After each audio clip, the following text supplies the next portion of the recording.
Vamos lá, gente. Nova tentativa. Vamos lá. Pressing hold control. Vamos lá, galera. E agora? Vamos ver aí, vamos ver, hein? Vamos tentar fazer essa bagaça funcionar, hein? Tá difícil, tá difícil.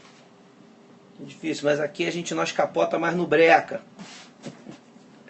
E aí? Tá tudo tranquilo? E agora tá chuta que é macumba essa porra mesmo. Puta que pariu, hein? Caralho. Porra, mal o pessoal me conhece, tá vendo? Vão pra cacete, mas eu não tenho paciência não. Quando começa essas lenga-lenga assim, eu vou. Mas não vou fazer isso pra gente poder o nosso periscópio de hoje. Vamos lá.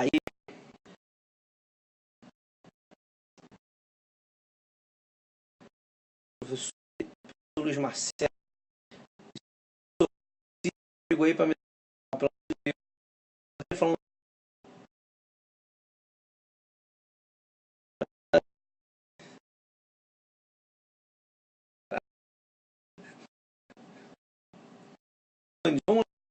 Vou começar a falar e conforme a gente vai indo, tá? Pra gente não perder muito tempo. O que acontece? A professora Ana Paula, ela falou sobre o princípio da insignificância ontem, né? Ela fez uma abordagem interessante à luz do causalismo e do finalismo. E a ideia hoje era que eu falasse, travando. Bom, era que eu falasse sobre uma parte desse princípio da significância, principalmente com relação à questão do porte de arma de fogo, falar fazer essa análise. Anotei alguns tópicos só para a gente não ser objetivo, né? E além de nós podermos explicar o princípio da significância, fazemos uma interação bem objetiva, tá?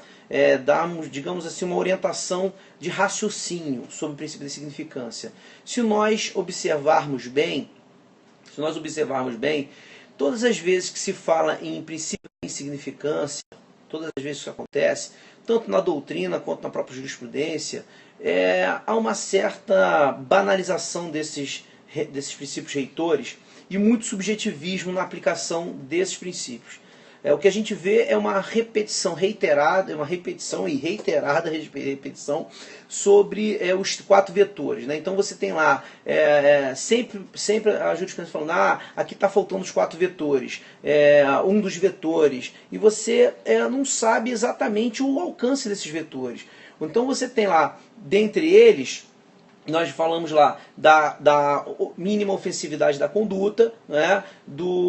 Da reprovabilidade, do reduzidíssimo grau de reprovabilidade do comportamento, né? Da ausência de periculosidade social, certo? Grande professor Henrique, isso aí, isso vai pênalti. Isso aí. A reprovabilidade social, a periculosidade social, né? E a inexpressiva lesão ao bem. Então, se você observar bem, Pô, show, valeu Marcelo. Luiz Marcelo.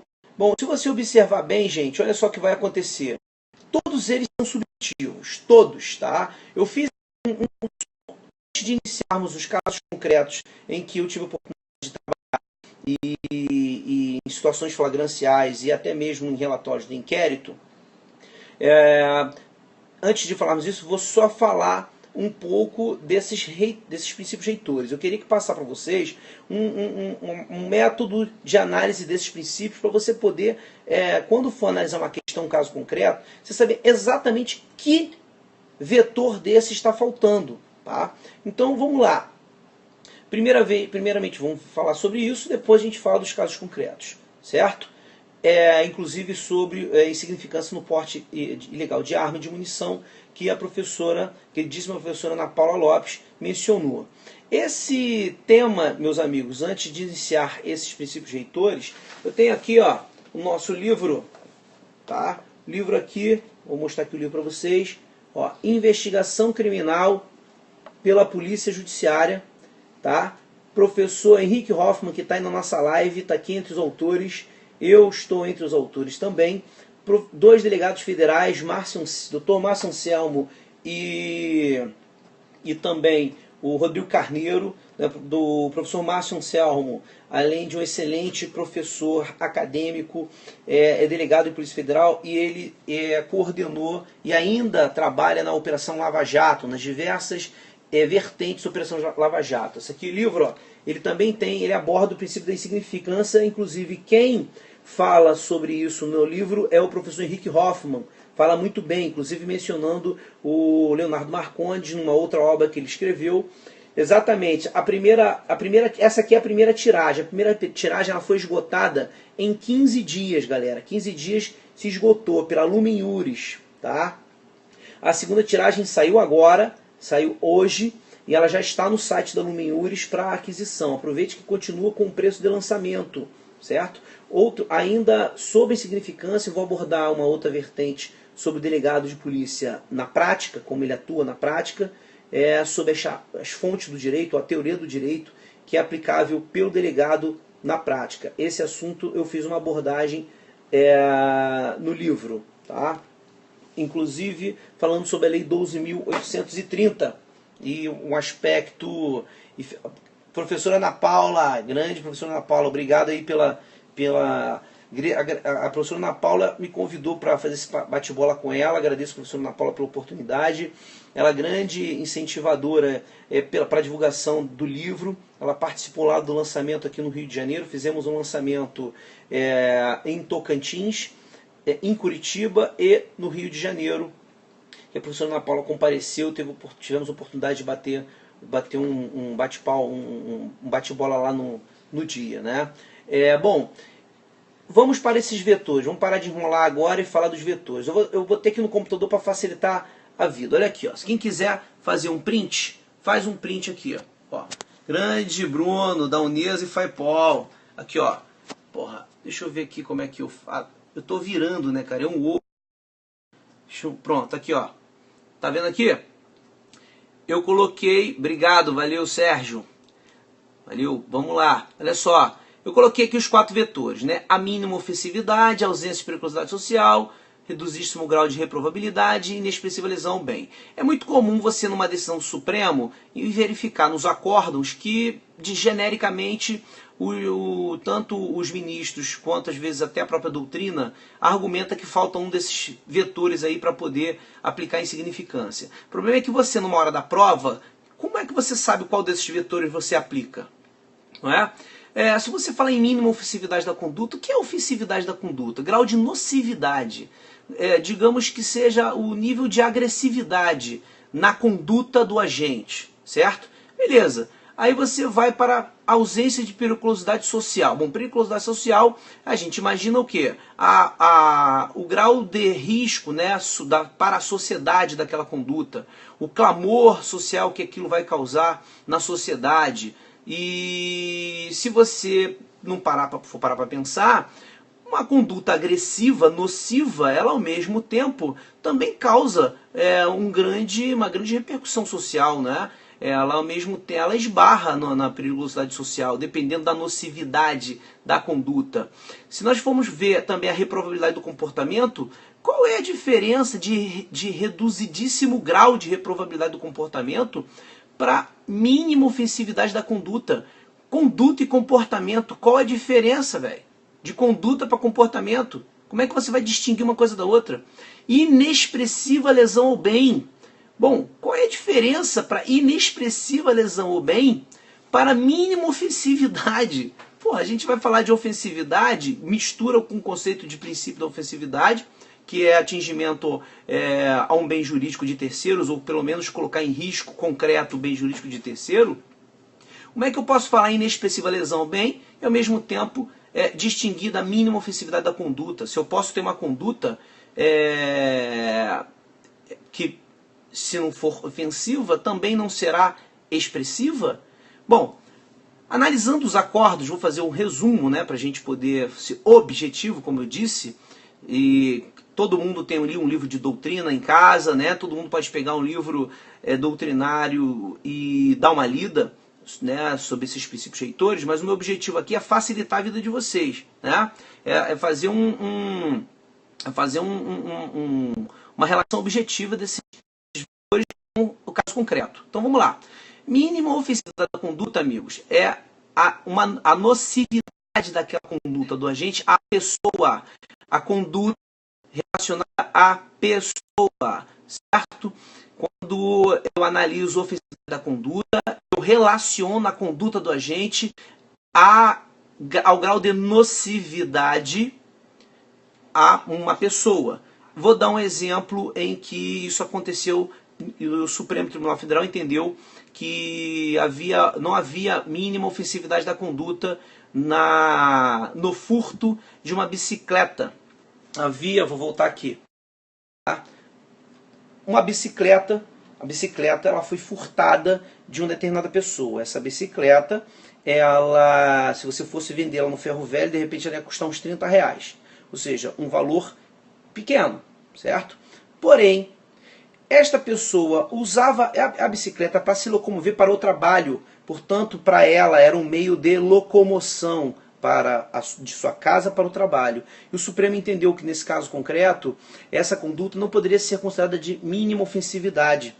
Porque relacionada a uma pessoa, a pessoa que foi atingida pela conduta, aquela bicicleta ela tinha um grau de nocividade, certo? Muito maior do que se uma pessoa que tivesse essa bicicleta não a utilizasse para ir ao trabalho, né? Se ela tivesse, por exemplo, essa bicicleta só para passear e esse valor fosse muito pequeno, certo? Então, quando eu falo em grau, quando eu falo em ofensividade da conduta, eu estou me referindo, certo, o grau de nocividade que aquela conduta do agente vai ocasionar à pessoa que é atingida por essa ação. Vamos agora para outro vetor, ofensividade ou ausência de periculosidade social.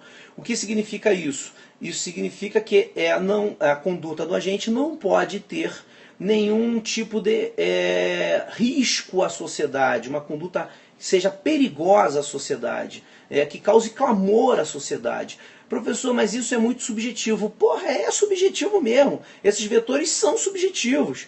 Eu estou tentando criar aqui uma relação de objetividade de acordo com as decisões que eu já li do Supremo Tribunal Federal e do STJ. Tá? Então, quando eu falo em periculosidade social, meus amigos, é o grau. Grande professor Renato Porto, valeu, obrigado aí pelo prestígio. É a possibilidade de uma determinada conduta, depois de atingida a esfera subjetiva de alguém, o quanto aquilo pode causar de atingimento à esfera coletiva. Então, eu posso ter uma conduta que não atingiu uma pessoa, né, de forma expressiva, né, não foi nociva à pessoa, mas é nociva à sociedade. Você imagina a notícia de alguém que furta, por exemplo, canetas Bic em um apartamento, mas ele usa a escalada como se fosse um Homem-Aranha e entra em repouso noturno na casa das pessoas. Você tem noção que mesmo furtando canetas Bic na casa da pessoa, o cara é colecionador de caneta, ele tem tara em subir pelas paredes dos prédios e furtar a caneta dos outros. É óbvio, tem maluco para tudo, mas supomos que esse maluco ele faça isso por escalada, porque ele adora um desafio, no repouso noturno, que quanto mais escuro, mais perigoso e, portanto, mais desafiador. É evidente que isso vai causar maior periculosidade. Se você for no crime de furto, o valor é pequeno, mas aí ele será qualificado pela escalada, ele vai ser qualificado ou com causa de aumento de pena em razão do repouso noturno, e o STJ... Grande Gilson, um abraço. O STJ já entendeu que é possível conjugar a qualificadora com repouso noturno, ou seja, o ambiente está propício para eu dizer que falta um vetor. Falta um vetor para que esse princípio seja aplicado. E você vai me perguntar, professor, então todas as qualificadoras irão, de certa maneira, causar maior clamor social? Não, não é assim, não é automático.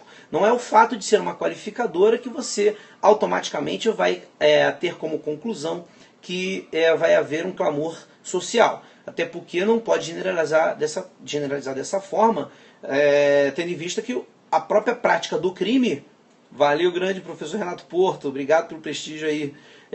A própria prática do crime em si já é um desequilíbrio na vida em sociedade. Então, se você for considerar que tudo quanto é crime causa clamor social, obviamente, esse princípio ele não poderia ser aplicado nunca. Então, quando eu falo em sociedade, em clamor social, eu posso ter uma conduta pequena, certo? De pouca nocividade a alguém, mas de grande repercussão social, em razão da sensação de insegurança que aquilo pode causar. É lamentável que nós tenhamos vetores tão subjetivos, mas pelo menos é um parâmetro para que a gente possa decidir, inclusive o delegado de polícia, no caso concreto. Tá? E eu vou falar de um caso aqui em que eu me deparei com um furto qualificado e entendi por a aplicação da insignificância e o inquérito foi arquivado, só para você ter uma ideia. Vamos para outro vetor, reduzido grau de reprovabilidade do comportamento. Quando eu falo em comportamento, sob que aspecto haverá o reduzidíssimo grau de reprovabilidade do comportamento? Porque se eu tenho uma ação pouco nociva, ela já é pouco reprovável. Então, qual é a relação que eu faço entre... meu periscope pessoal, para quem não conhece, eu mudei hoje, não sei se o efeito vai produzir esse efeito no periscope, mas ele originariamente está relacionado ao Twitter, que é R Marreiros, e eu mudei para Rochester MB, de MB de Marreiros Barbosa. Não, acho que se você colocar no periscope Rochester, você vai achar. Você vai achar lá. Aliás, eu deveria ter iniciado o periscope colocando meu nome, né? Porque com esse nome talvez as pessoas não entendam direito como é que se escreve. Mas é quase igual, é isso aí. Perfeito, Rochester MB. Show de bola. Perfeito. Valeu, professora Ana, pelo suporte. Olha só, quando eu falo então de grau de reprovabilidade de comportamento, esse grau de reprovabilidade é com relação ao direito. Ou seja, para o direito penal, para os valores éticos protegidos por aquele bem protegidos pelo legislador, que o legislador elegeu como protegidos, eu posso ter um maior desvalor da conduta. Ou seja, grau de reprovabilidade do comportamento está relacionado ao maior desvalor da conduta. Quanto se eu tiver um desvalor da conduta à luz do direito penal, à luz do legislador. E aí como é que eu sei disso? Analisando, evidentemente, o caso concreto e verificando se há um maior desvalor da conduta, porque se espera valores éticos mais sólidos do agente que pratica determinadas ações, como, por exemplo, crimes. É possível aplicar no meio ambiente, é possível. Tá? Paulo Atejano, vocês estão de sacanagem comigo, né, porra? Paulo Atejano. Tá certo, isso aí. Você fica pensando em Paulo Atejano nessa hora, 11 horas da noite, é foda mesmo. Deixa eu falar. Vou mandar um abraço também pro Valentim, tá? Quem quer aí o Paulo Atejano também, Valentim aí, tá? Pra você. Olha só. Quando eu falo de reprovabilidade do comportamento, então eu estou me relacionando aos valores éticos que ele se propôs a proteger. Então eu vou analisar os direitos, os artigos, né, esses crimes, as variações com causejamento, qualificadores, podem caracterizar uma maior ou menor reprovabilidade do comportamento. Isso à luz do direito, não para a pessoa e nem para a sociedade. E por fim, a inexpressividade à lesão bem jurídico de respeito à danosidade. Ou seja, o quanto de atingimento daquela conduta foi capaz de desfalcar o bem jurídico, seja por valores, sejam objetos, ou seja, a inexpressividade do bem jurídico está muito relacionado ao resultado naturalístico da conduta.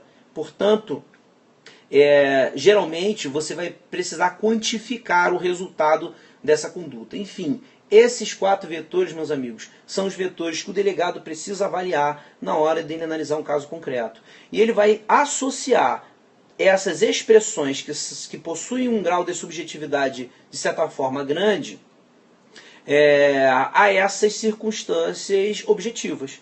Então, resumindo, Primeiro vetor, quando falo de ofensividade da conduta, é relacionado a conduta a respeito de quem foi atingido por aquela conduta, né? Ou seja, o grau de nocividade para uma pessoa que foi atingida pela conduta do agente.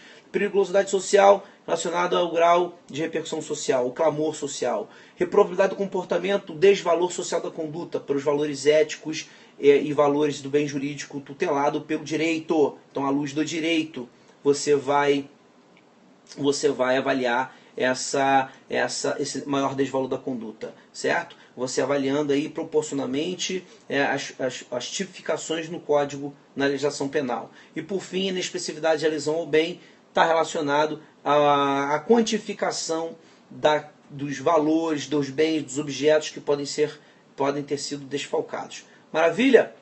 Então, esses são os primeiros toques. Agora vamos para os casos concretos. Amigos, quando um delegado de polícia se depara com a prática de um crime, a pergunta que eu faço para vocês é: pode o delegado de polícia aplicar o princípio da insignificância no caso concreto? Bom, o que nós podemos avaliar nisso é o seguinte: nós, antes de mais nada, precisamos analisar se o delegado de polícia eles podem fazer, por exemplo, controle de convencionalidade, controle de constitucionalidade. E você vai fazer a seguinte pergunta: como isso é possível se geralmente você estuda no direito positivo que somente o judiciário possa fazer controle de constitucionalidade e controle de convencionalidade? Qual o argumento jurídico para que um servidor público que age na estrita legalidade, possa, por exemplo, afastar uma norma para interpretá-la de acordo com a Constituição? No fundo, nós estamos falando até mesmo na ponderação de valores, não é? que é possível fazer num caso concreto. Bom, vamos fazer uma pequena reflexão a respeito da teoria do direito.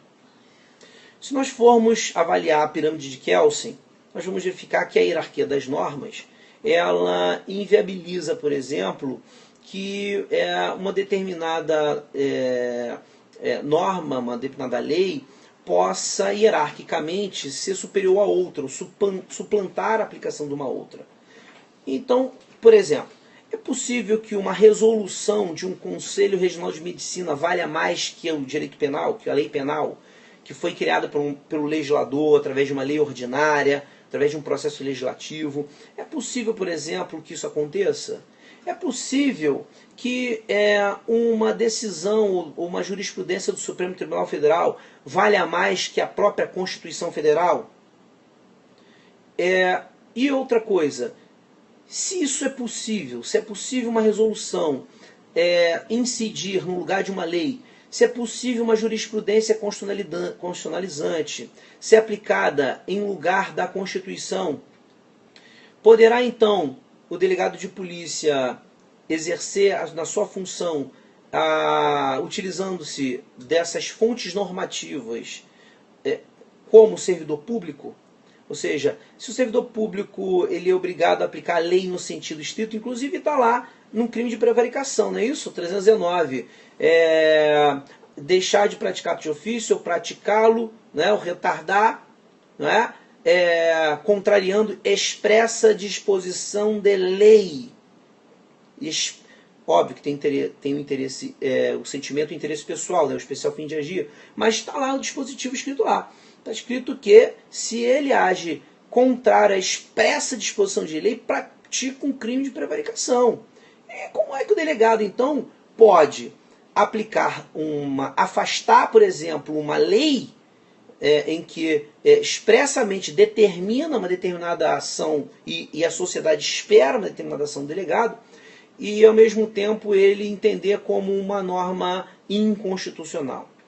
Bom, meus amigos, a primeira coisa que nós temos que fazer é nos socorrer da teoria do direito trazida pelo grande pai do garantismo, que é o Luigi Ferraioli, né? Ou seja, o Ferraioli, no seu livro Direito e Razão, ele traz muito mais do que garantismo. Ele inova na teoria do direito. Outros autores também já trazem essas colocações, né? Por exemplo, hoje em dia, com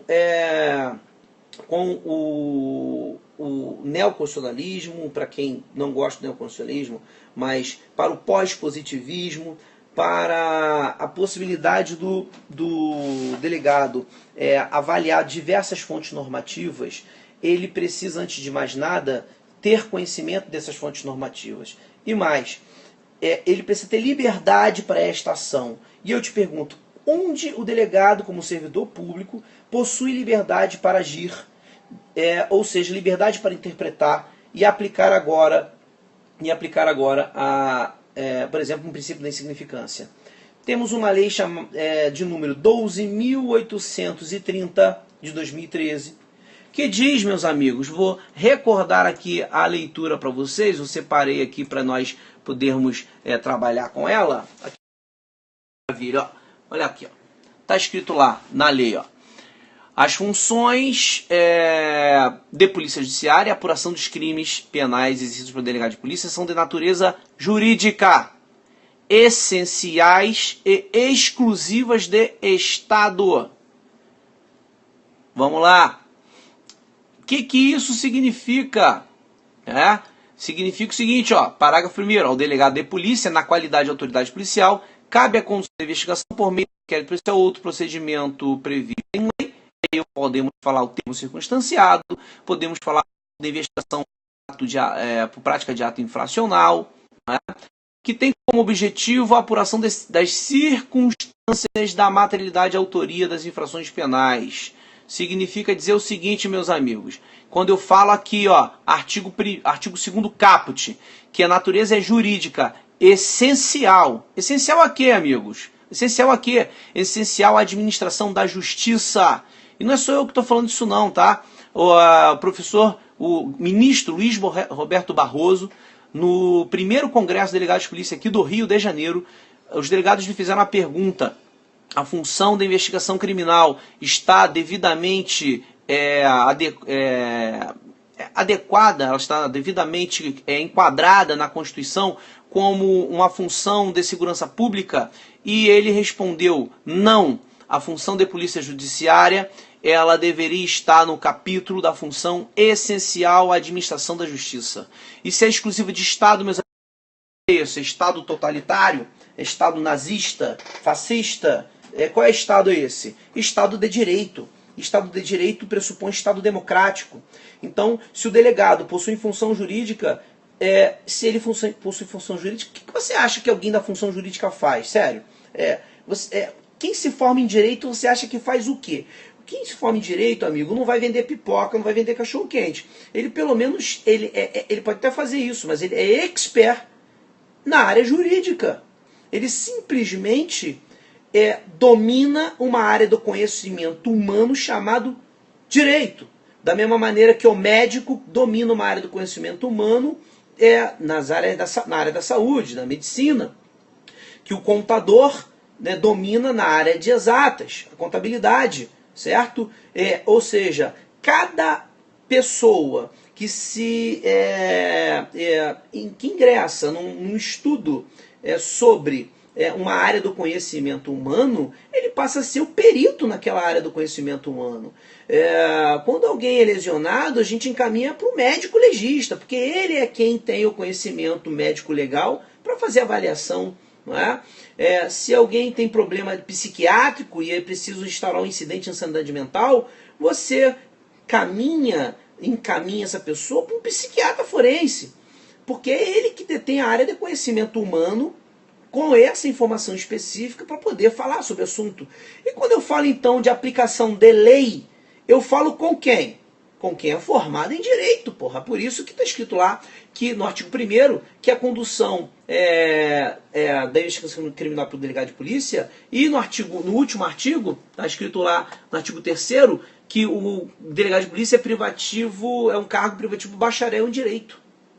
Então, meus amigos, não há, sob o aspecto da legalidade estrita, não há Não há nenhuma vedação. Pelo contrário, a previsão é explícita de que o delegado ele simplesmente aplica a norma ao caso concreto. Nesse condão, podemos dizer que o delegado, ao aplicar a norma ao caso concreto, ele não aplica só a lei penal, ele aplica a Constituição. E aplicando a Constituição, ele aplica os princípios reitores da nossa Constituição. E com isso o princípio da insignificância. Ou seja, a Lei 12.830, meus amigos, dá ao delegado de polícia a atribuição de exercer uma área da ciência que se chama hermenêutica, ciência do direito, que se chama hermenêutica, que é a interpretação da norma. E aí vamos dizer, o que é norma? Norma é só a lei? Não.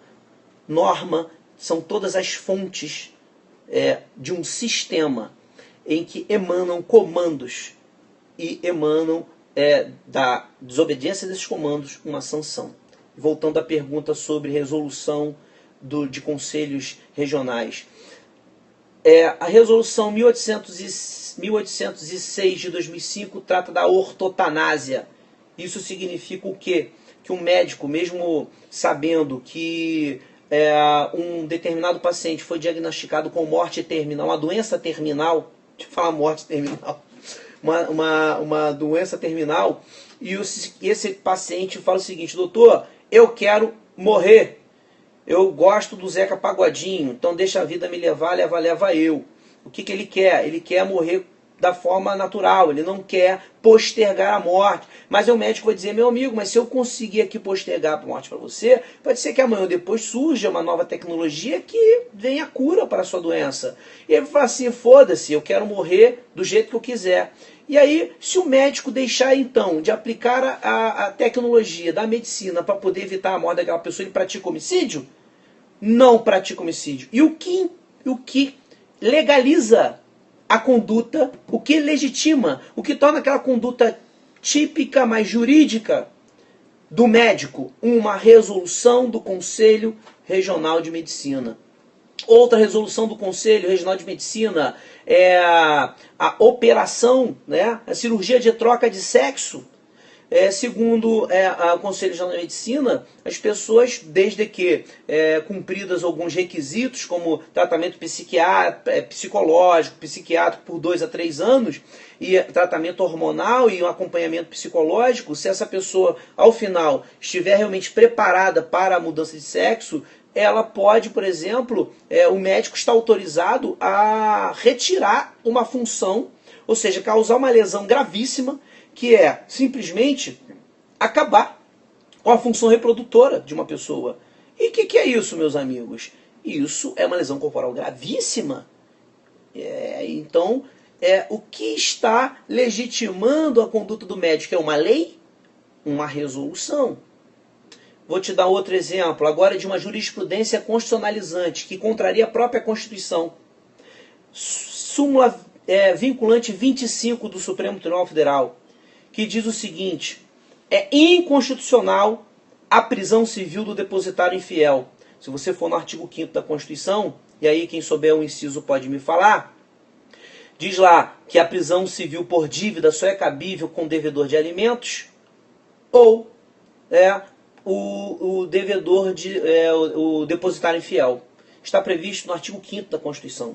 O artigo 5º da Constituição garante ao credor que ele se utilize de um mecanismo de coerção civil, que é a prisão civil, para cobrar dívida alimentar ou cobrar a devolução do bem, no caso do depositário infiel, a restituição da coisa.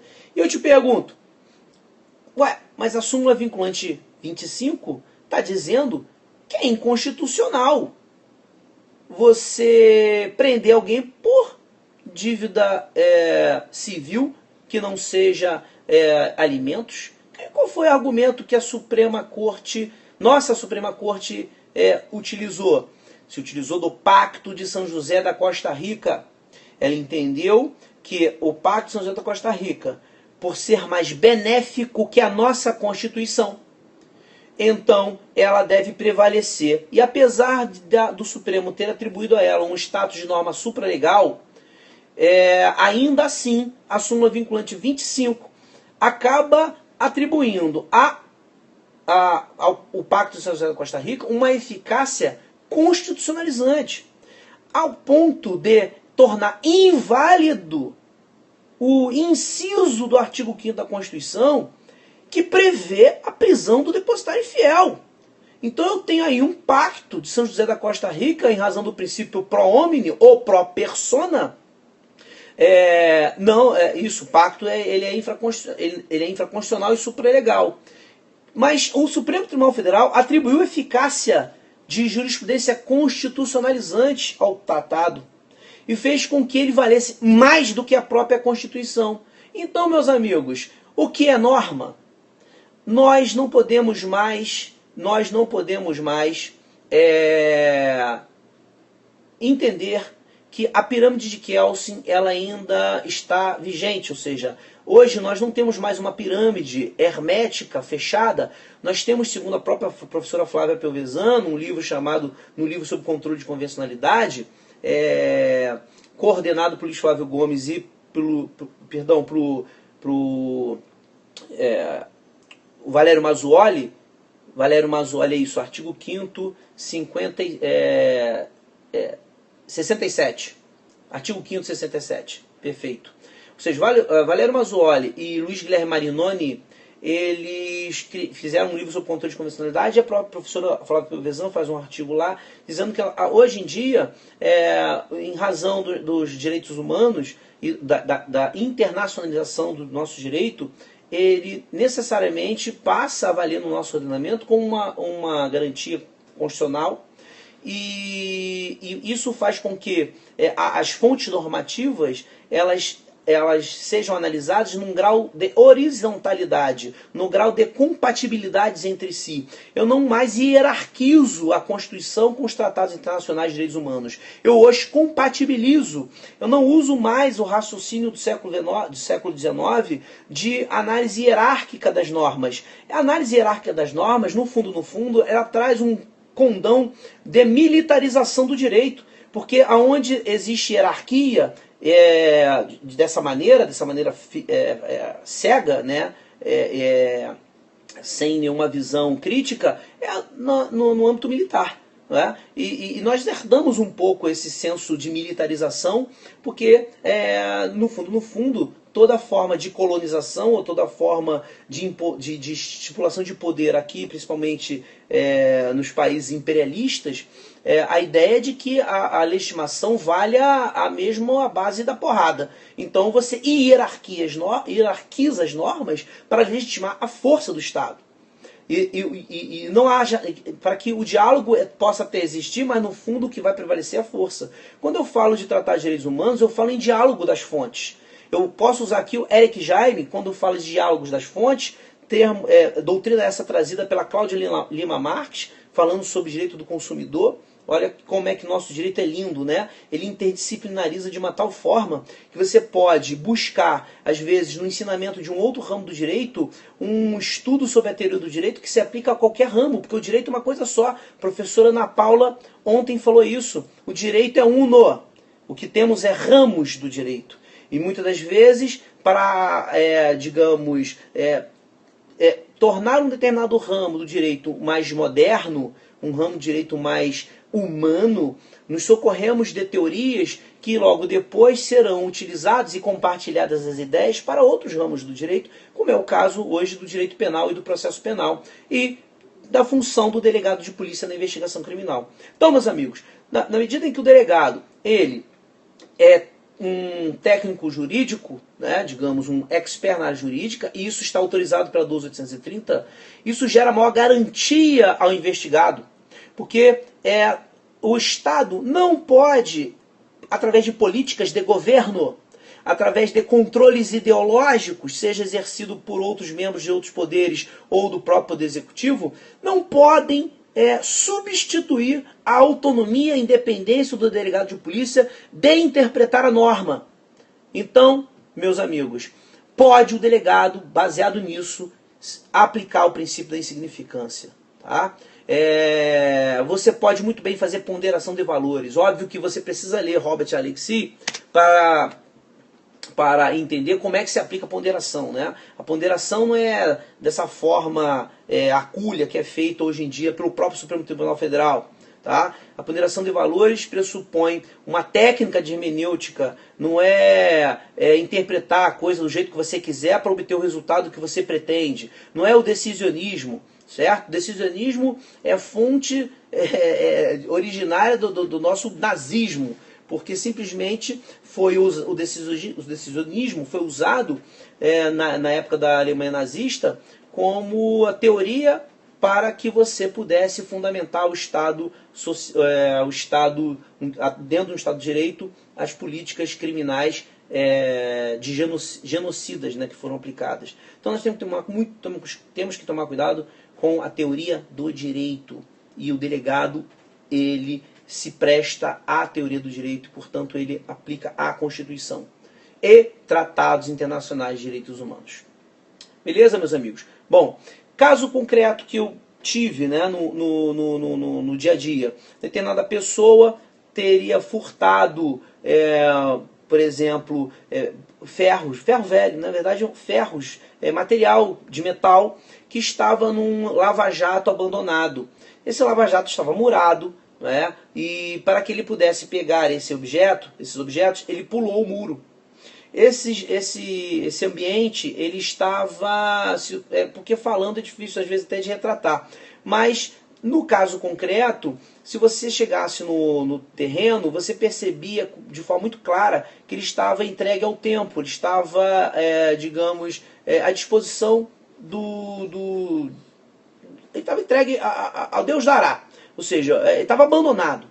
Apesar de estar murado, apesar de ter uma construção interna, o mato estava grande, enfim, características de abandonado, né? E que não era uma área residencial. Grande professor Hilton Zucchi, porra, hoje eu tô sendo presenteado só com as estrelas do periscópio. Obrigado, mestre, valeu aí pela moral, tá? E aí, meus amigos, nessa situação, o que aconteceu? Eu fui no local, né? Tirei foto do local para mostrar que o local estava... aquilo é como se a pessoa, o dono, tivesse deixado ao tempo, deixado à disposição, para inclusive estragar, né, aquele material de metal que estava ali. E a pessoa foi conduzida até a delegacia, porque avisaram que alguém tinha pulado o muro para o dono chamou a polícia militar chegou ao local e pegou lá a pessoa com um carrinho de mão. Ele era um catador de metal, vendia metal para sobreviver, chegou na delegacia, esse caso foi apresentado e aí foi o que eu fiz, foi ao local para poder tomar conhecimento daquela dinâmica, né? Ou seja, meus amigos, qualquer caso criminal, meu amigo, é importante. Local de crime não é só quando alguém morre, não. Local de crime é qualquer local em que você tem crime, pô.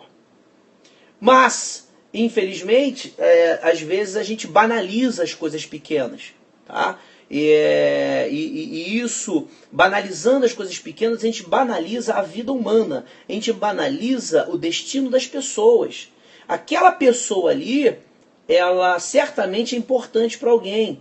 E você, como servidor público, é o primeiro a servir à sociedade.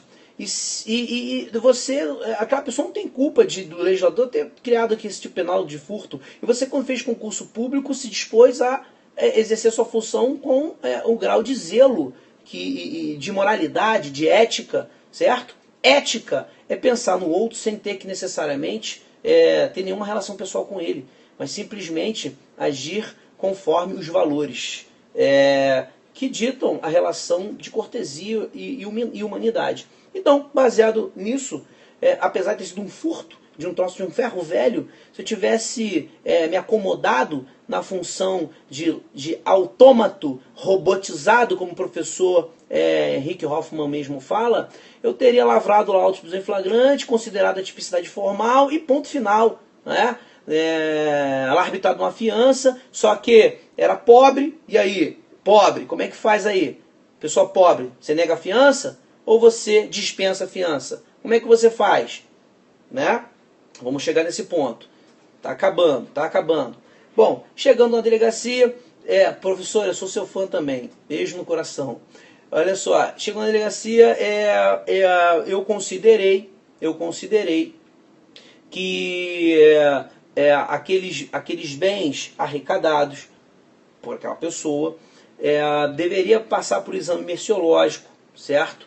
Porque é objeto de um crime de furto. E o artigo 175 do seu CPP diz lá que todos os instrumentos, ou todo objeto, ou todo produto do crime tem que ser avaliado. E na minha visão, na regra de experiência comum, ferro velho não vale porra nenhuma. Tá? E aí haveria dúvida sobre a tipicidade material, haveria dúvida sobre a expressiva lesão ao bem jurídico. Bom, se aquela pessoa, dona daquele estabelecimento, deixou abandonado aquilo ao tempo para que ficasse estragado, por que eu deveria pensar que aquilo tem algum valor expressivo para aquela pessoa? Se nós formos fazer um paralelismo com a administração pública, quando a administração pública ela simplesmente diz que não vai cobrar nenhum valor acima de 10 mil, a administração pública federal, porque para ela não é importante aquele valor, porque geralmente ela não consegue receber aquele valor e dispensa 10 mil, o que a administração pública está fazendo na hora de cobrar tributo? Está dispondo daquele valor, está dizendo que aquilo não é importante para ela. Então, meu amigo, se uma pessoa pega uma casa, joga tudo no terreno, exposta a sol, chuva, e aquilo está estragando, evidentemente que a pessoa acabou transformando aquilo numa res delicta, se for o caso, né? Então, o que eu analisei ali? Que, na verdade, havia dúvida sobre a tipicidade material, apesar da tipicidade formal. Então, apesar daquela pessoa ter sido conduzida em flagrante, eu lavrei o auto de prisão em flagrante, ou seja, eu fiz a peça formal, e depois que eu fiz a peça formal, eu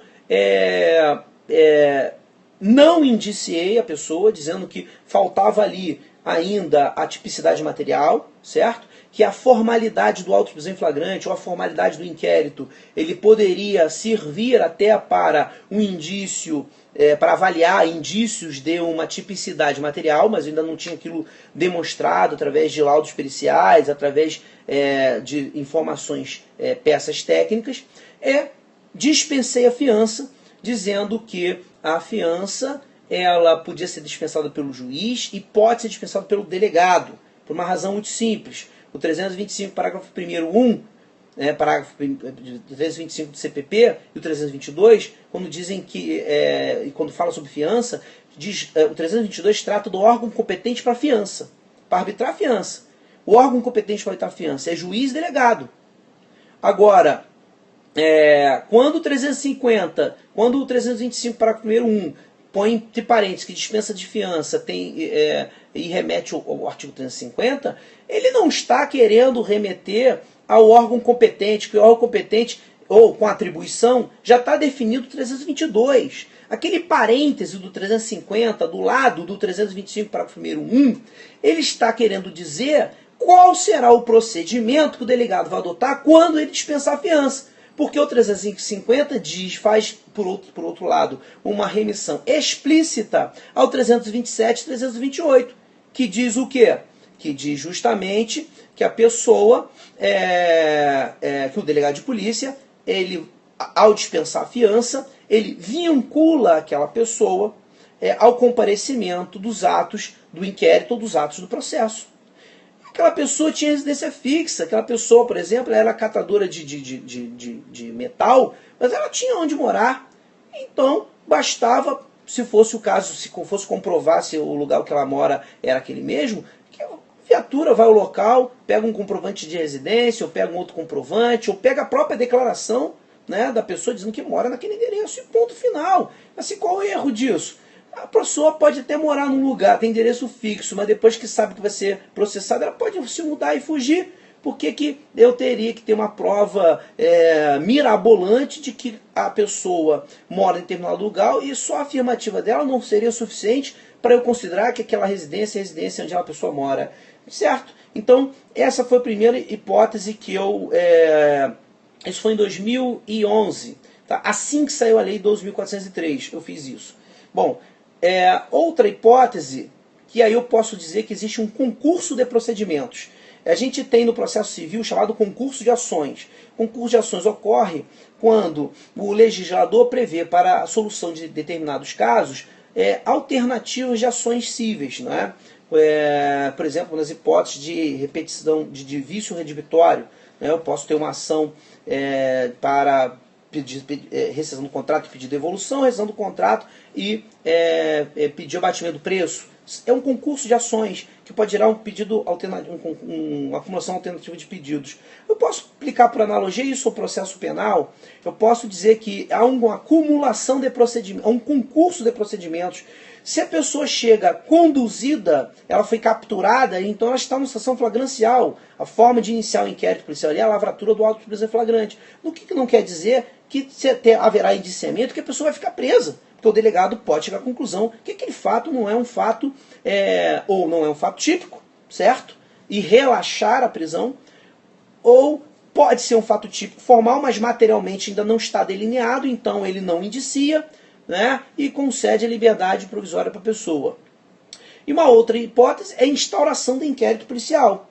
Instaura-se inquérito policial. Qual é a vantagem do inquérito policial? Que a pessoa acaba ganhando uma liberdade provisória, quer dizer, uma liberdade plena, porque ela não tem vinculação, ela não fica vinculada ao ato do inquérito. O auto de prisão em flagrante acaba gerando uma vinculação em razão do 326 e 328. Naquela época eu optei por isso, né? Mas, depois reformulando o pensamento, eu vi que era mais benéfico que você ou instaure inquérito, certo? Em razão dos indícios de tipicidade formal e tipicidade material ainda está em dúvida, a não ser hipótese de atipicidade material flagrante, né? Nós temos hipótese de atipicidade material flagrante, por exemplo, o furto de uma barra de chocolate. A atipicidade material é flagrante. Mas se eu, por exemplo, tiver que fazer o exame pericial em algum objeto e esse resultado da perícia não é imediato, eu não posso dizer que ali há uma atipicidade material flagrante. Então eu sou obrigado a instaurar um inquérito, para no final relatar dizendo que não vai ter indiciamento e que aquilo é uma hipótese de atipicidade. Então o inquérito policial é um ambiente para hipóteses em que eu tenho tipicidade formal e a tipicidade material ela é de caráter duvidoso porque ainda tenho que confirmá-la através de exames periciais, certo? Agora, outra alternativa, também dito pela doutrina, é se quer instaurar o inquérito policial, mas se instaurar a chamada VPI. A VPI é uma alternativa também para análise da insignificância, porque neste caso eu posso estar diante de uma flagrante atipicidade material. Em se tratando de flagrante atipicidade material, eu não instauro inquérito policial, instauro VPI. Mas como fica o controle pelo órgão do Ministério Público? Não há nenhum problema nisso. Se você olhar lá o artigo 28 do CPP, está dizendo lá que o inquérito pode ser arquivado o arquivamento será requerido pelo Ministério Público, bem como peças de informação. Ou seja, qualquer outras peças de informação. Aí entra a VPI, aí entra o termo circunstanciado, aí entra o AI, aí entra o APAI, aí entra qualquer outro procedimento que você eventualmente verifique uma atipicidade material. Eu posso, por exemplo, receber um procedimento da Fazenda Estadual a respeito do vislumbre de um crime contra a tributária e, na minha análise, entender que ali há uma total falta de atipicidade material. Não vou instaurar inquérito, vou decidir por não instaurar inquérito, uma decisão fundamentada, e remeter isso para o Ministério Público. E o Ministério Público vai fazer seu controle externo e de legalidade, certo? E se ele não concordar, o que ele faz? Ele promove ação penal. Pois, professor, então ele pode requisitar a instauração de inquérito numa hipótese de atipicidade, material flagrante. Se ele requisitar, e você como delegado, a sua independência funcional, entender que não há fundamentação naquela requisição, ou há uma fundamentação deficiente, ineficiente, ou simplesmente há um posicionamento jurídico contrário ao seu, mas diante de uma evidente inauguração de um procedimento que vai acarretar o chamado constrangimento da pessoa, o streptus, né? Nesse caso não seria streptus judice, mas seria um streptus, digamos, príncipe, né? Porque ato feito pelo Estado. E basta você suscitar esta dúvida ao judiciário, muito simples. Está lá, artigo 10, parágrafo 1º do Código de Processo Penal. O delegado vai fazer um relatório minucioso a respeito da conclusão da investigação. Se o Ministério Público, por exemplo, discordar daquilo, requisita instalação de inquérito, mas não requisita uma diligência, ou entende que naquilo não é tipicidade, insignificância, não tem problema. Você, como delegado de polícia, vai submeter isto ao controle do judiciário, e o judiciário vai decidir.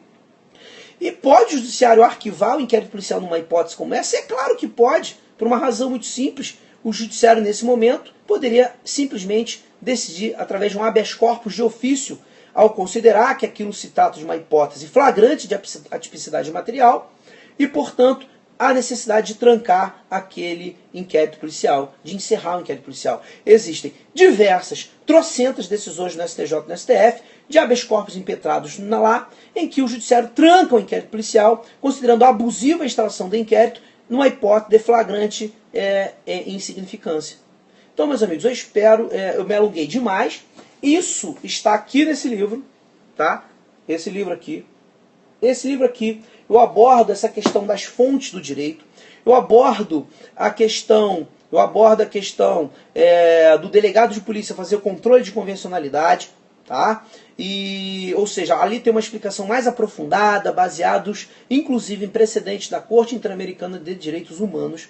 E eu defendo nesse momento, nessa hipótese, em que o delegado decide sobre o status dignitatis de alguém, seja a não instauração de inquérito, seja a liberdade provisória concedida pelo delegado ou liberdade plena, como função materialmente judicial do delegado, certo? E isso não sou eu que digo, não.